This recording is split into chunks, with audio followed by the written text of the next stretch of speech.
China കൃത്രിമ സൂര്യനെ നിർമ്മിച്ച് അല്ലെങ്കിൽ സൃഷ്ടിച്ചുകൊണ്ട് ലോകത്തെ തന്നെ ഞെട്ടിച്ചുകൊണ്ടിരിക്കുകയാണ്. അതുപോലെ തന്നെ റോബോട്ടുകളുടെ ഒളിമ്പിക്സ് ഇപ്പോൾ ഈയിടെയായിട്ട് 20,000 റോബോട്ടുകളായിട്ടുള്ള സൈനികരെ സ്വന്തം പട്ടാളത്തിലേക്ക് രാജ്യം സംഭാവന ചെയ്തിരിക്കുകയാണ്. അങ്ങനെ ലോകത്തെ തന്നെ ഞെട്ടിച്ചുകൊണ്ട് ഒരുപാട് കണ്ടുപിടുത്തങ്ങളും ഒരുപാട് നിർമ്മിതികളും കൊണ്ട് ചൈന അങ്ങേയറ്റം പോയിക്കൊണ്ടിരിക്കുമ്പോൾ നമ്മുടെ രാജ്യം ഒരു തലക്കുന്ന് വിറ്റുകൊണ്ടിരിക്കുകയാണ്. നമ്മുടെ തുറമുഖങ്ങളെല്ലാം വിറ്റു.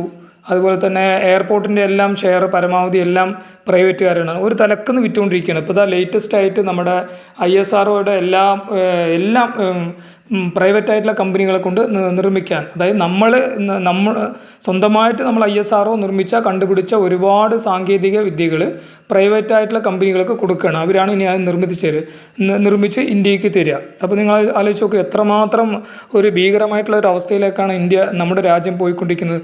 ഒരുപാട് ആത്മാർത്ഥമായിട്ടുള്ള ശാസ്ത്രജ്ഞന്മാർ മറ്റുള്ള രാജ്യങ്ങൾക്ക് പോയി അവർക്ക് ഒരുപാട് സാലറി കിട്ടുന്ന ജോബ് കിട്ടുമായിരുന്നു. അതൊന്നും വേണ്ടാന്ന് വെച്ചിട്ട് സ്വന്തം രാജ്യത്തിനായിട്ട് അർപ്പണബോധത്തോടു കൂടി ഒരുപാട് അധ്വാനിച്ചിട്ടാണ് നമ്മുടെ ISRO ഇന്ന് നമ്മൾ ഈ കാണുന്ന ഈ നിലയിലുള്ളത്.